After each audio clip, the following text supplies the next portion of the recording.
I wish to live deliberately, to front only the essential facts of life. I do not wish to live what is not life. Living is so dear.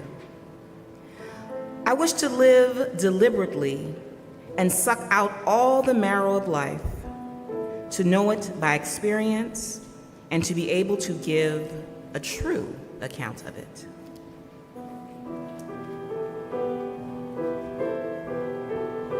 And let's sing. I invite you to rise. Online people, do whatever you need to do to sing better.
So welcome to the Unitarian Church of Baton Rouge. My name is Nathan. I'm one of your ministers.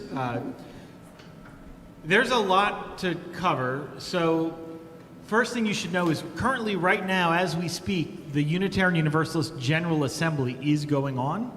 They did it all virtual, and we'll talk about it a little bit more later, but I just got back last night from me doing the virtual GA in Boston, and Reverend Chris is coming back from St. Louis. Kathy, you did it right here, right? I did. Yep. My living room. And from the traditional spot of a virtual General Assembly living room. Anyway, there's a few things for you to know. During middle hour today, we're going to have the Social Justice Subcommittee on Education in room 7. And good. And we're going to have a discussion of the Cathedral of the World, which is a theological concept that comes out of Unitarian Universalism in room 6. Got it? All right. Things that are coming up. Today, after this service, is the Interfaith Federation's community concert. There's a little poster up as you leave. You can find out more about it if you'd like to attend. And also, next week, I'm going out of order if you all will stick with me. Next week is the culmination of this month in our annual Pride service, and we will have both a representation at Pride Fest downtown. There you can sign up for that right out in the narthex.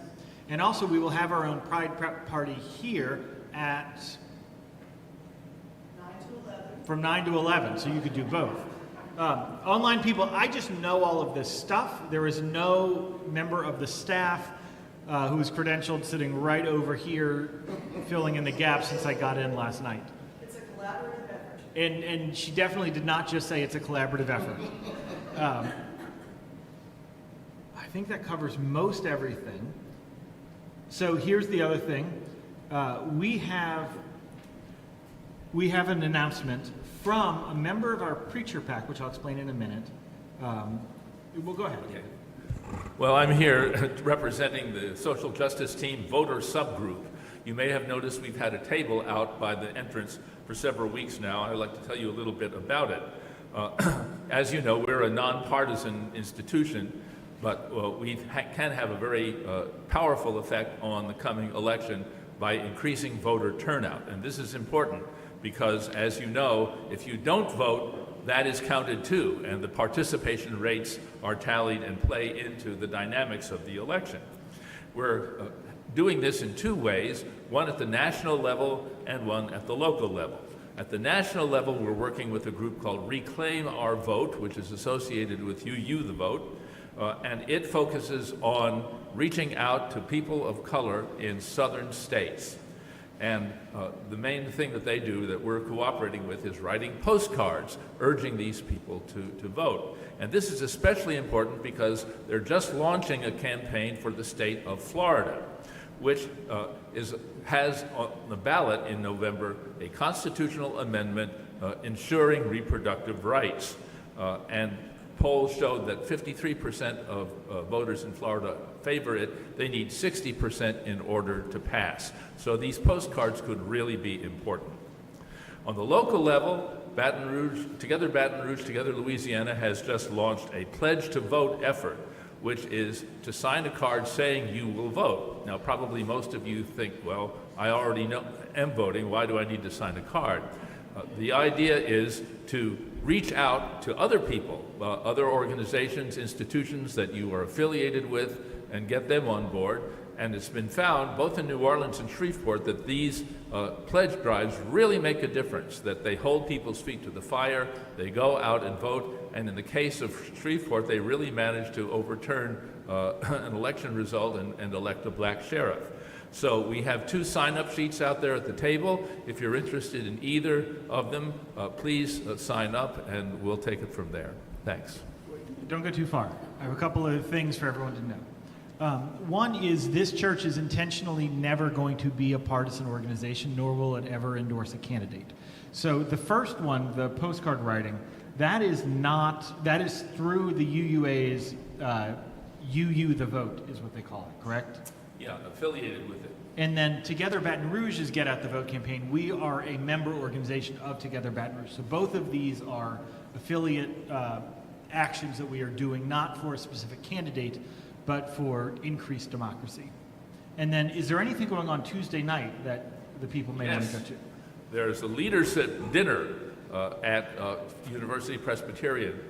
I don't recall exactly what time it is. I don't have that information, but you can go to the Together Baton Rouge's website and find out about it. And it'll be in the Saturday or Wednesday email, or not the Wednesday because it'll be over. So can they go?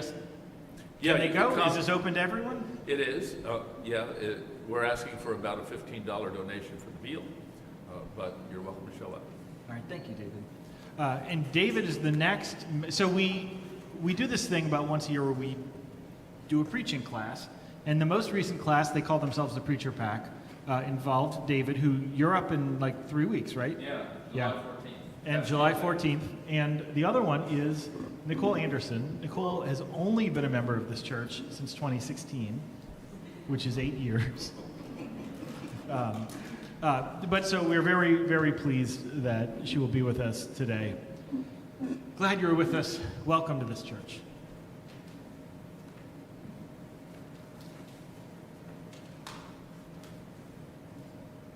Good morning. Today's lesson comes from Genesis, the 19th chapter, the 1st, 16th, and 24th through the 26th verses. The 2 heavenly messengers arrived in Sodom that evening, and Lot was sitting at the gate of the city. When Lot saw them, he went out to meet them and bowed low, his face touching the ground. At dawn, the heavenly messengers urged Lot to action again. But Lot kept procrastinating. So the 2 heavenly messengers grabbed him, his wife, and his 2 daughters by the hand. They took them outside the city, a safe distance away, because the Eternal decided to show mercy to Lot and his family. Then the Eternal One rained sulfur and fire from out of the heavens onto Sodom and Gomorrah. He destroyed both cities, along with the other villages and towns in the valley, and all of the people who lived there. Even the vegetation was wiped out. But Lot's wife never made it. She lagged behind her husband and looked back, despite the messenger's advice, and turned into a pillar of salt.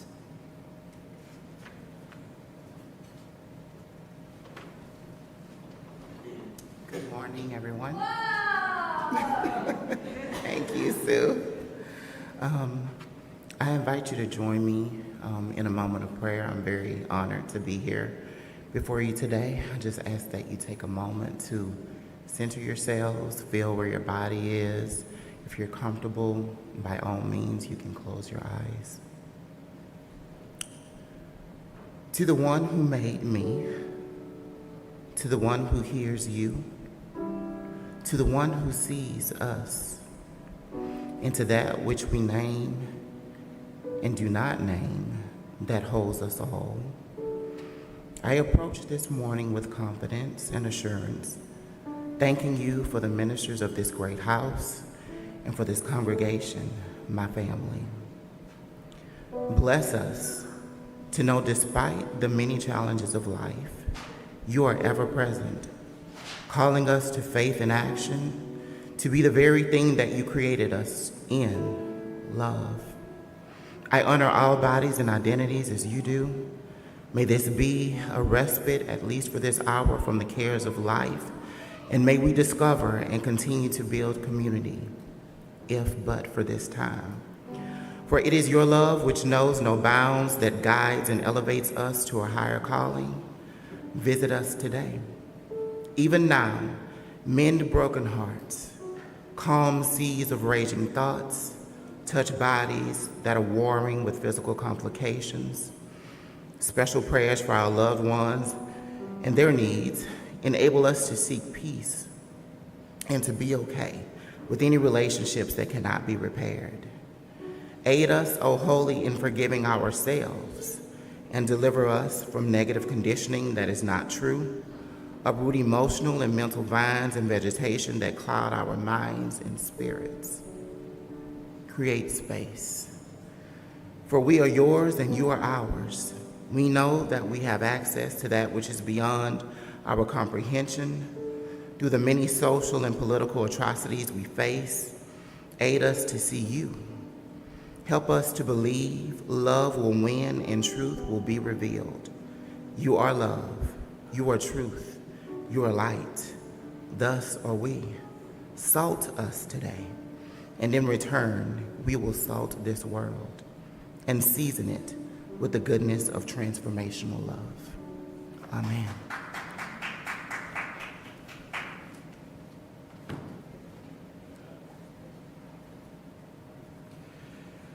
We have cards for church members who are going through some things. So there's a number of cards to announce today. One is Jennifer Phelps is recovering from a fall. The next is that George Miller is recovering during a hospitalization. You should know that he was in ICU and that his family has requested no visitors right now, just so that they can focus on his healing.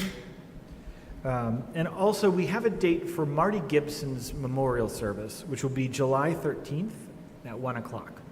And that is open to, of course, anyone, but the congregation as well. And then we have 2 deaths of church members who we hadn't seen in a while. If you would, Cynthia, place a stone.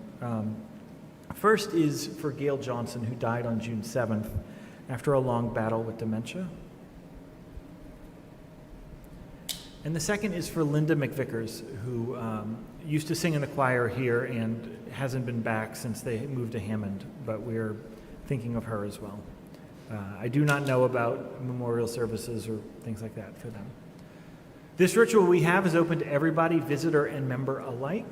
We invite those who wish to come forward either along the west or the east wall, take a stone, place it in the chalice bowl. We now invite those who wish to come forward as we place stones.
And we say together, with hope to make this a better world, we light this flame. Its light is the symbol of the power of love.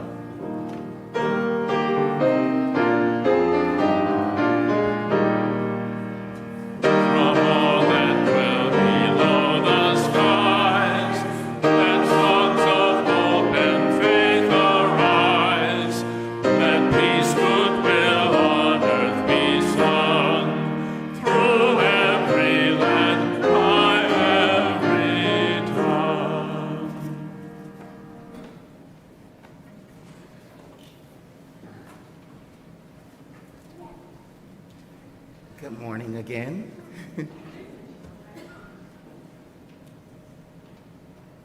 So when crafting this sermon, I really began to think about how wonderful it is to be rightly known without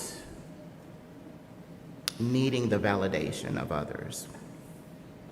And I thought about myself, and I don't know when it happened, but it did. At some point between adolescence and adulthood, I found myself persistently needing to please others.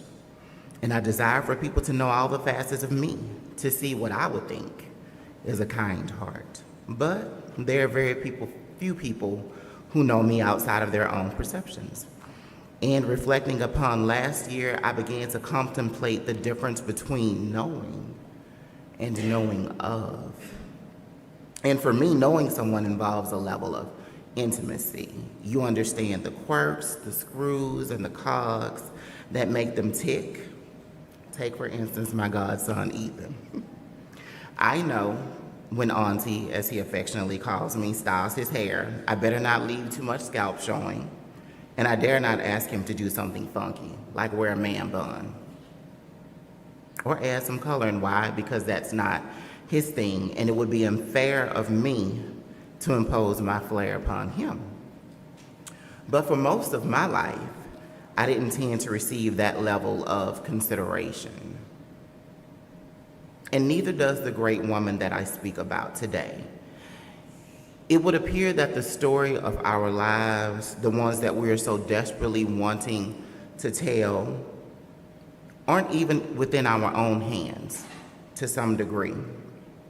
Although we are the authors who write them, those that we encounter tend to be the editors, rewriting our stories, my story, your story, as well as Lot's wife's story, within their own minds and even history, whether it be accurate for us or not. So as I selected a sermon topic, I had no clue, the prompt being a story you've always had a struggle with. And the thing is that I didn't even realize that I had a struggle with this story until I read it with fresh eyes a few months ago when engaging in the preacher pack. And even when writing it initially, I failed to make the connections between Lot's wife and myself, and missed an obvious one even up until this very morning at 3:00 a.m. But considering her nameless, obscure, and with undefined biblical origins, and you can replace those descriptors with black, trans, woman, white, cis, gay, non-binary, straight, BIPOC, orange, yellow, red, extraterrestrial, however you define you. And you just might find yourself amidst the parallels this morning. Considering that this is Pride Month, I think about the many times that LGBTQ plus history has been rewritten or even changed. Stories like that of O'Shea Sibley, who almost a year ago was killed for voguing to Beyonce's music. I think about how the offender possibly thought, well, this is just a young gay black man dancing. But that wasn't all of his story. He was a professional dancer. Dancing was his life, his joy, his livelihood. Or even Marsha P. Johnson, a black trans activist who sheltered and provided community for the LGBTQ plus community, and individuals who are unhoused, whose memory has often been eclipsed and shadowed by that of Sylvia Ramirez's. Or even William Dorsey Swan, thank you, sister, the first known person to identify as a queen of drag, who would host these elaborate drag balls for those like them to come out and have moments of authenticity, sometimes the moments that I often take for granted. And the countless stories of other Black and brown bodies who put themselves and their lives on the line, who are snuffed out not just of history, but sometimes life itself. So today, I'll do my best to honor the woman who is known as Lot's wife, and though we do not know her name, I discovered that she is sometimes called Edith in some circles, meaning woman of Judea and praise. And moving forward, that's how I'll refer to her today. And at this time, I'll let Nathan come forth for the offering.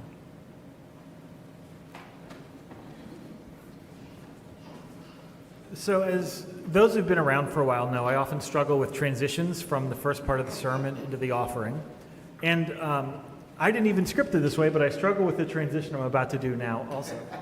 So as I mentioned earlier, the General Assembly, so Unitarian Universalists every year send delegates to a General Assembly where those delegates vote on a whole bunch of things. And yesterday, those delegates voted on changing the Article 2 of the UUA's bylaws, which is thrilling to those who don't care about bylaws. They are not going to announce the results until about 1 o'clock today. But the way that it is actually relevant for many of us is Article 2 is the covenant that the congregations have with each other that we describe as the principles and purposes. They're in like the third page of your hymnal. I do not see these principles as going away. They are, in my view, they reworded them, and then instead of it being number 4 or number 6, moved, just found a verb or an adjective to describe it, and they used that as the descriptor instead of the number. It's a more in-depth conversation about it, but I just wanted you to know that many of your siblings, colleagues of faith, they are right now waiting on the results. This does not impact this church, per se, because this is the covenant among congregations, but since it's a significant thing that is happening, I wanted you to be aware of it. And also give money. So this month, we are sharing with Preach. They are an organization led by a minister in Baton Rouge that has been doing on-the-ground, real work to support as many people in need as they could. There's like 1,000 ways I could describe the work they're doing, but basically the things that need to be done, they're doing. So with that, and we're going to split the whole month. Half will go to this church and half will go to Preach. With that, I will ask you to give very generously as this morning's offering is gratefully given and received.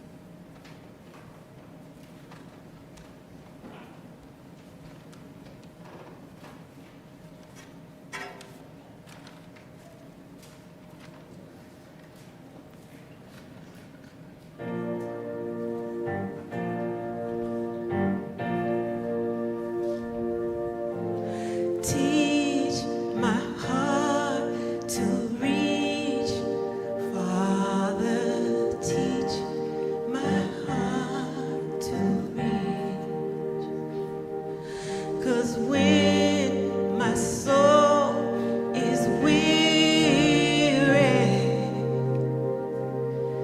teach my heart to reach.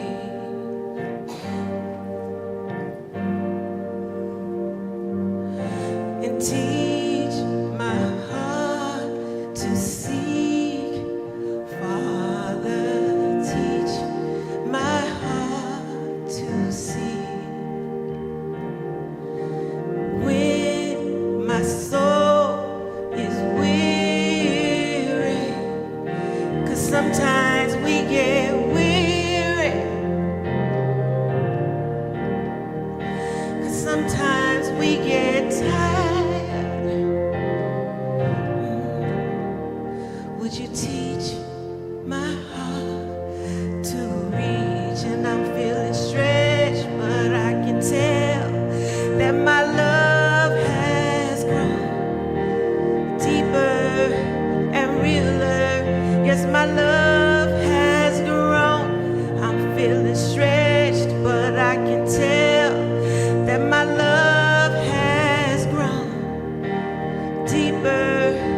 authentic.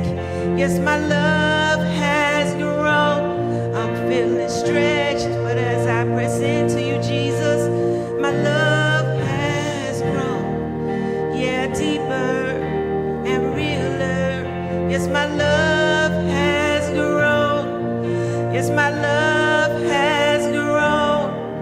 And my love will grow and grow and grow as you teach my heart to reach. Father, teach my heart to seek you. 'Cause when my soul is weary, it's not always easy to seek you. Sometimes we get weary. It's not always easy to wait on you, Jesus. Sometimes we get weary. And if we press through, we'll make through. Sometimes we get weary. So would you teach my heart to reach?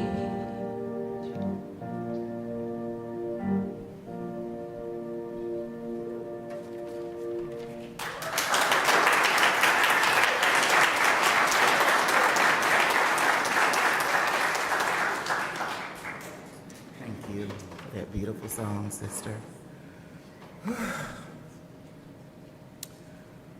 So to recap, Lot and his family have just been admonished to escape Sodom and Gomorrah, which was also known to be a very wicked and sinful city. And at the end, we did hear of Edith's demise. She was turned to salt. So as a child, I was taught and inundated by numerous sermons that dictated the reason she was turned into a pillar of salt was simply because of her disobedience. For just looking back. But why was her action so offensive? We know the messenger said to gather your things and leave, but was that literal as it relates to don't look back? Could don't look back not have meant don't worry about what you're leaving behind, but go anyway? It is interesting that another train of thought for Edith describes her not so much as only disobedient, but inhospitable, and pretty much angry because Lot brought these messengers to her house. We don't know what time it was, and she knew nothing about it prior. Like the time I knocked on my neighbor's door to get help with my wardrobe, a 64-year-old ex-airman who gave me a sermon about not ever showing up again without being invited. So you best believe I didn't, so I can understand if Edith was frustrated. But uninvited like me, she even went to ask her neighbors for salt, one story even says, because apparently it was customary to have salt available, particularly over meals, and salt acted as a covenant even. But they didn't want to give her any because they felt that she just should have had what she needed. She should have been prepared. And I've had so many salt experiences when I needed the help of others. But the energy towards me was that of, you better find a way to get it for yourself because I've already gotten mine. In other words, don't ask me. So I may just very well have the thing that you need, but I refuse to give it to you. But this just isn't about the physical salt, but the spiritual salt as well. Her transformation into salt, according to additional literature, was because it was the mechanism which she used to be divisive. I don't want to give you any salt, so I get turned into an entire mountain of it. Well, I'm glad that I'm not standing before you today as a clock, because there are many people that I refuse to give my time to. So I am glad that that is not the God that I know or find here at UCBR. But I'm still a bit unsettled, because even if she didn't want to share her salt and simply turned to make sure she wasn't about to be smashed by falling fire and sulfur, what was so grave. There were 2 daughters who were going to be killed as they were left in the city. Her home, possibly the first that she ever owned or ever knew, was about to be obliterated. For me, that equates to memories, love, life, all effaced. Is this the God that she knew? Who seemed petty, cruel, aloof, who created a deep with emotions it would appear that she wasn't allowed to access, simply because the messenger said that God said it? It was almost like she was asked to forfeit a part of her humanity in that instance. And growing up, my religious upbringing taught me just that. To live in an unrealistic manner of repressed emotions simply because God said it, according to the ones who said God said it, of course. Or because I believe in God that all things are made better by denying the human parts of me which say I am gleeful, or when I'm depressed, infuriated, confused, happy, and grateful. Is this the God that she knew? I ask again. I don't know. But it was certainly the God that I was taught as a young adult, all the way up into my 30s.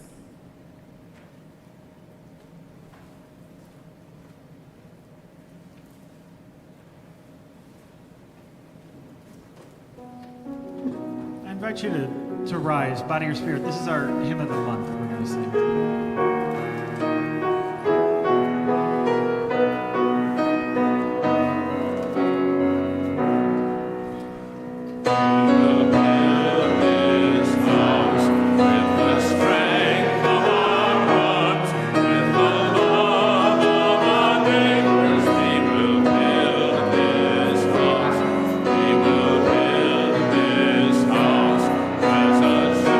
From all harm,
So I'm reminded of a poem by Lucille Clifton, very short, and it's titled, Why Some People Be Mad at Me Sometimes. And it goes on to say, why some people be mad at me sometimes. They ask me to remember, but they want me to remember their memories. And I keep on remembering mine. We can build a framework of our stories by the memories we hold of each other. We understand that memories are powerful. And one of my favorite memories is of the movie, The Book of Life. Anybody ever saw it? Animated? It's okay, I love animated movies. But in the movie, Death tells the story of a young man who gets to journey to the afterlife and see his family, albeit a bit prematurely. In the afterlife, one would fade away when either the last person who remembered them either died or if they were simply forgotten. And I believe the life that Edith lived and the choices she made call to us from beyond. As complex as the mind is, so is salt. A complexity so vast that it speaks of the intricacies of physical, human composition and interaction. The psalmist David even declared that we are fearfully and wonderfully made, and I understand that more and more the older I get. If you will, consider the various processes that are occurring within our bodies right now. Generally, they don't affect our daily activities. Yet, they are. And like salt, we come in many flavors, many colors, many shapes, many origins, and are also influenced by our environment. Nevertheless, it is only your form of salt that can balance the spiritual electrolytes of others, because it is only those salt crystals that can dissolve and meet the needs of their beneficiaries. In preparing for this sermon, did you know I discovered that there are 12 edible salts? I won't name them all, but from those shaped like pyramids, like the one that we see here, the salt crystals are actually little pyramids, and that's called Maldon, M-A-L-D-O-N, salt. To the ones that are most nourishing being the ones that are the most ragged in shape and rough and unrefined, unlike their counterpart that we know so well, which is table salt, the most refined and least nourishing. What about Edith? What kind of salt did she use and was even transformed into? I do not know, but in such close proximity to the Dead Sea, one would think that it would be one of multifunctional minerals that are greatly sought after today. But I still keep asking the question, what in her life really made her look back? Thus far, we've explored the idea that she was either moved by sadness or just defiant, but I probably would have looked as well. Like the time last summer when I was on my way into Dollar Tree and there were two unhoused persons sitting on either side of the door. Splayed in the sweltering heat, it was a hot day, like today and like the many days we've been having, like wilting plants that were waiting the cool relief of a cool summer night. I could have looked away. I could have decided to keep my $2.58, which was the cost of the 2 bottles of water that I purchased for them, which is what appears to be what countless other people did. And what would it have cost me? My destruction, what would that have been? What would my price to pay have been? Nothing more than 5 minutes of being thirsty until I was able to drive up the road and get back to my well-cooled condo and have a cool liquid. But it would have been a guilty drink because even though I provided those two persons a drink, once those bottles of water ran out, then what? How would they be cooled again? But I simply chose. And I did what no one else at that point appeared to have been willing to do. And by either some divine will, if you will, of the universe, or perhaps it was my purpose to do so, was I the one that they had been waiting for? And I ask you today, who waits for your acts of mercy? What if Edith was the one that her family had been waiting for? If we turn the corner to Greek mythology, it always warned of the dangers of looking back. From Actaeon, who was a hunter who hunted stags, that got turned into the very thing that he hunted, and then was consumed by his own hunting dogs for looking at the goddess Artemis as she bathed. Or Orpheus, who was warned by the god of the afterlife. Yes, we can resurrect your dead wife, but if you look at her, she'll be gone. And what do you think he did? He looked, and poof, she was gone. In her article, A Pillar of Salt, a tech study, Betsy Tarab asks, was it voyeurism that drove Edith to look back? Was it her empathy for the depraved citizens of Sodom? Or was it she being pulled towards her two married daughters who was caught up in the destruction? It sounds humanistic, motherly, even logical to me for her to do those things. And nonetheless, what our spiritual eyes and hearts are drawn to is the ethics of looking. We can't turn away. More so, what actions do we take when the veil has been lifted and we are allowed to behold? And it is here where Tarot speaks of the discernment between empathetic witnessing and voyeurism, which is the act of taking pleasure in seeing another's pain and suffering, versus knowing when to step in and assist like the youths that we are. Part of our faith in action. Are we willing to pay the cost of striking the balance when we often witness the mistreatment of the pain of ourselves, of loved ones, and by extension, the world?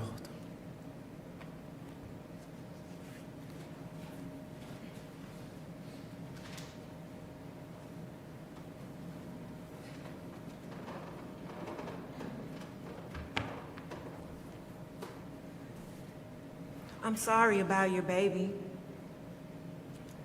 Cannot imagine how much he meant. He was the best part of you, and yet the world will never see him. I'm sorry about your baby. Perhaps she could have been the one to lead our people to the real promised land, and all you got were broken promises. I am sorry about your baby. Add this to the list of pain. Your body keeps the score. Loss 1, life 0. I am sorry about your baby. Maybe next time you will give birth to a revolution to heal our sorrows.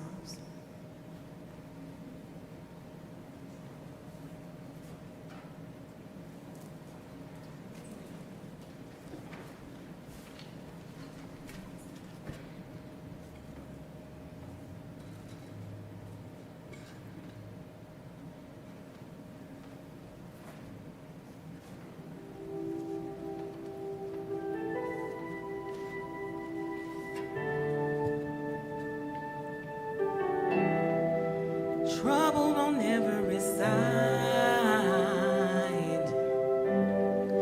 Sometimes I don't want to try to move on when it seems there's nothing left.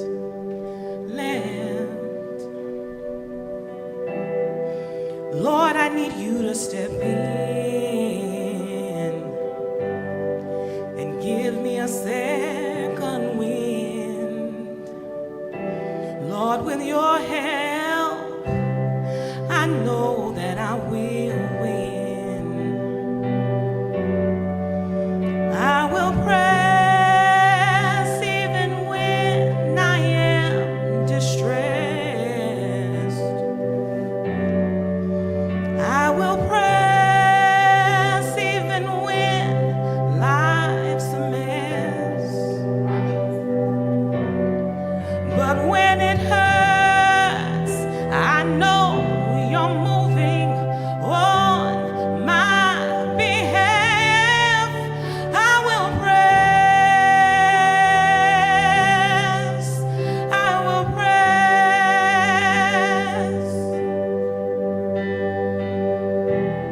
forgetting those things behind, embrace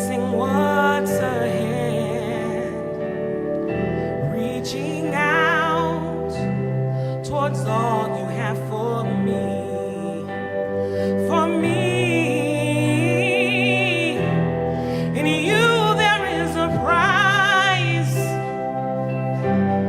that I cannot be denied. Moving ahead, it is my destiny. Oh, I will press even when I am distressed. I will press even when my life's a mess. Oh, but when it hurts, I know you're moving on my behalf. I will press. I will press. Lord knows I'm pressing, and I cannot give up. I'm called to a place of victory. I have a blessed assurance and a promise to live for. I've survived all that man said would break me. Your joy gives me strength, and peace abides within. Lord, in you, I know that I will win. I will press even when I am distressed. Oh, I will press even when life's a mess. Oh, but when it hurts, I know you're moving on my behalf. So I'll press. I will press. I will press. Even when it hurts the most, I will press. Through disappointments, I will press. When I'm sick in my body, I will press. Because I know you're able, I will press. It is my destiny, I will press. Because I have an expected end, I will press. I will press.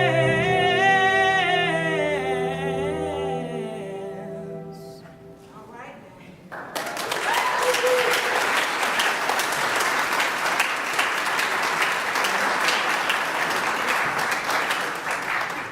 Thank you, Cynthia. I'm sorry about your baby. Perhaps she could have been the one to lead our people to the real promised land. Maybe next time you will give birth to a revolution. I find comfort in this poem and the realization in considering Edith's humanity. We know that she was someone's baby, someone's daughter, who for me did birth a revolution. In what must have been a completely distressful circumstance, she pressed. Even when her life was a mess unraveling, she pressed. Imagine the sounds of flaming boulders raining down and crashing all about her. The piercing smell of sulfur, earth, and flesh possibly burning. Away from all of this, she pressed. For me, as a Unitarian Universalist, it is not too difficult to fathom sincere spiritual practice that brings about transformation. It's one of our 5 expectations. Be open to transformation. Many traditional commentators suggest that by turning back to view the destruction, Edith was infected by it. It invaded her very being. As in this quote from the 5th century Italian commentator Sforno, the evil will spread to you as if it were following you, but will not harm you. So what will happen if we turn back and we see good? Could we not be infected by goodness? In The Image of God, a feminist commentary, Judith Antonelli writes, the notion that watching the violent destruction of others is harmful to oneself. The concept that there are certain things at which one should not look is the antithesis of acceptable behavior in our society, which validates voyeurism as a normal activity. We can observe that conviction simply by viewing all the mediums of media. Rarely do we hear any stories of victory, celebration, or success. On the contrary, there are stories of sorrow and death and poor decisions and so many falls from grace. They always seem abuzz. But for me, again, these are all human moments, and life is about balance. So why is there this heavy emphasis and enjoyment of the hard times and suffering? Where is the balance? How can we as Unitarians ignore the suffering of others in order to make the world a better place? And that's an easy answer. We do not. It is our faith that teaches we cannot turn a blind eye, as did not Edith. Maybe she was inhospitable. Maybe she did not want the guests in her home. And what if she was not even convinced that these were truly messengers of God? Could there be more here? That we must have the ability to recognize God and the divine when we make contact. Even in the impenetrable, nearly insurmountable times when we deem our own Course in Miracles as insignificant because they are not obviously monumental or overlooked by others. What if Edith was exactly where she was supposed to be? What if some years prior to, she had an inkling that she needed to perform this act, and that her transformation into salt didn't come as a surprise? What if she entered that willingly and made the sacrifice? I think about the divine.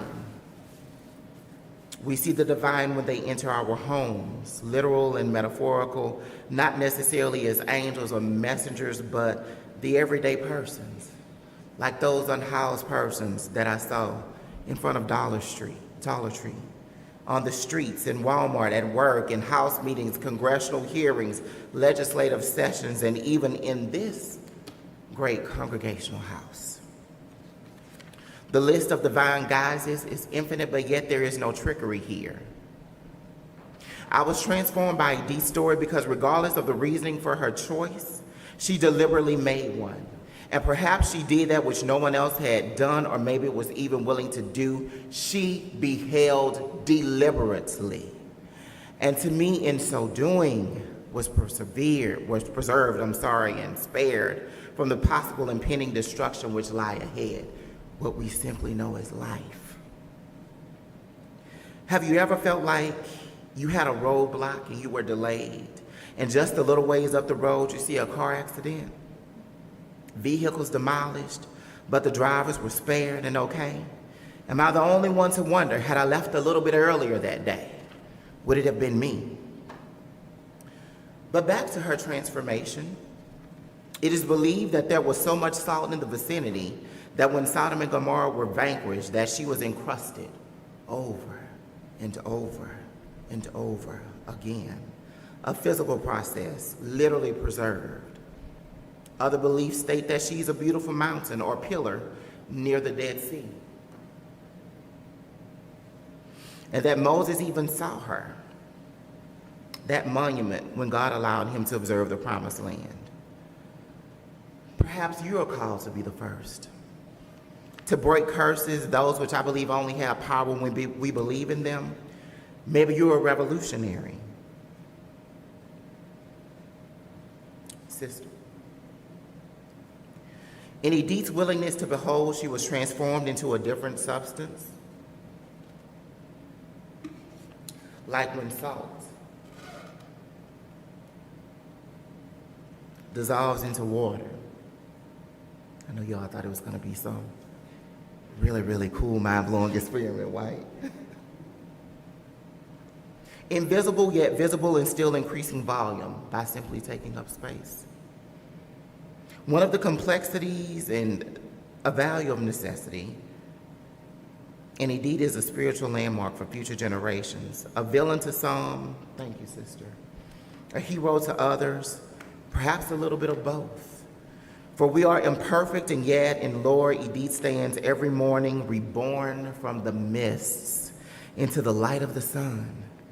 As are we when we face life head on and we began again and began fighting for the things that really matter in this world for us, despite sulfur and brimstone and salt metaphorically raining down on us for all to see. Why settle for an elephant in the room when you are an entire mountain teeming with life on the backdrop of your own sky?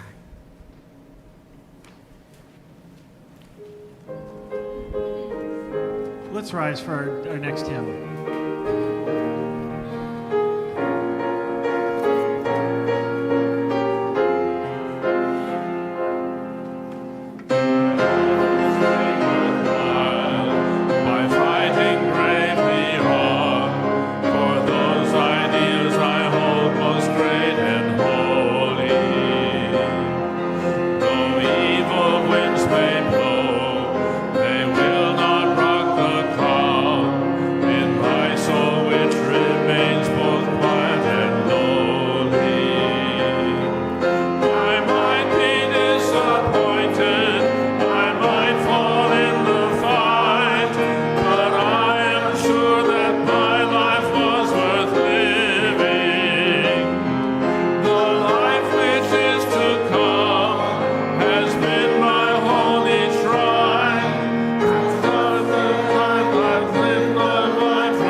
Taste of Salt, a poem for the days of awe.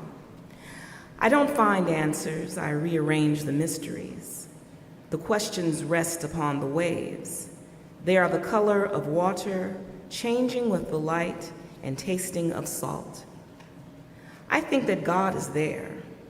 Not that there is a place where God is not, but I think God likes the waves and the feel of giddy unsteadiness. I think God likes the taste of salt.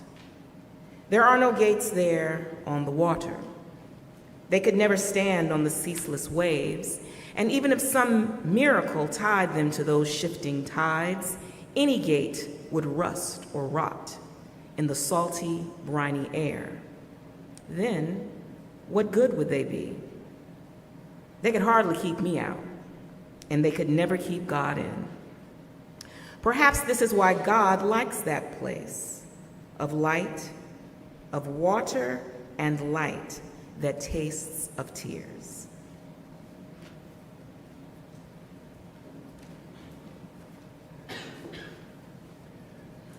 Some things remain a mystery regarding salt and Edith, but the Gospel of Mark is very clear. Mark tells us to be salty. Not in anger or bitterness, but just that, salt is in salt. So to add a little flavor to the earth, I don't know if everybody here is from Louisiana, How many people like crawfish? Spicy food? Okay. You can replace crawfish with whatever you like spicy. But have you ever eaten something that was spicy, but it had no salt? It's just yuck. It doesn't work for me. I'm sorry. I'm sorry for those of you who it may work for, but no. Of any other seasoning that I tend to reach for, it's the salt that I reach for most frequently, especially when I'm eating a savory meal. Salt even helps sweet things taste better. It balances it. Not too much, but just enough. So I encourage us to be the level of salt that the world needs, not killing the people around us with words and actions, even those who would and have harmed us.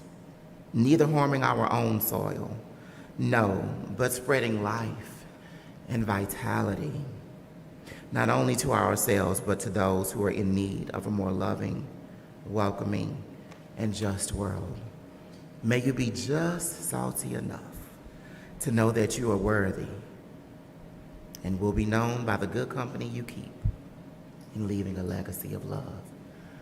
All right, would you all please stand for our closing hymn?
May we leave the taste of salt in the mouths of everyone who knew us.